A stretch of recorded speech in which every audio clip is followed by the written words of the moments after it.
ಹೇ ಮನುಜ, ಪ್ರತಿಯೊಬ್ಬ ಯಶಸ್ವಿ ಪುರುಷನು ನಿನ್ನ ಹಾಗೆ ಸ್ತ್ರೀಯರನ್ನು ಅವಮಾನಿಸಿ ಅಗೌರವದಿಂದ ನೋಡಿಕೊಂಡಿದ್ದರೆ ಅವರ ಜೀವನದಲ್ಲಿ ಯಶಸ್ವಿ ಪುರುಷರು ಎಂದೆನಿಸಿಕೊಳ್ಳುತ್ತಿರಲಿಲ್ಲ.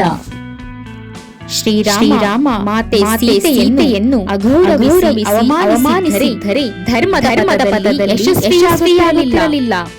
ಯಶಸ್ವಿ ಮಹಾಪುರುಷನೆಂದು ಎನಿಸಿಕೊಳ್ಳುತ್ತಿರಲಿಲ್ಲ. ಅದೇ ರೀತಿ ರಾವಣನು ಮಂಡೋದರಿಯನ್ನು ಮತ್ತು ಮಾತೆ ಸೀತೆಯನ್ನು ಗೌರವಿಸಿ ಅವರ ಮಾರ್ಗದರ್ಶನಗಳನ್ನು ಕೇಳಿ ತನ್ನ ಬದುಕಲ್ಲಿ ರಾವಣ ಅವುಗಳನ್ನು ಅಳವಡಿಸಿಕೊಂಡಿದ್ದರೆ ರಾವಣನಿಗೆ ತನ್ನ ಬದುಕಲ್ಲಿ ಅಕಾಲಿಕ ದುರ್ಮರಣವು ಲಭಿಸುತ್ತಿರಲಿಲ್ಲ.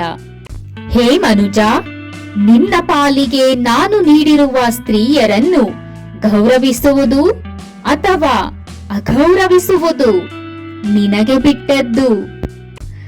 ಆದರೆ ಕೊನೆಗೆ ನಿನಗೆ ನಿನ್ನ ಕರ್ಮದ ಫಲವನ್ನು ನೀಡುವುದು ಮಾತ್ರ ನನಗೆ ಬಿಟ್ಟದ್ದು.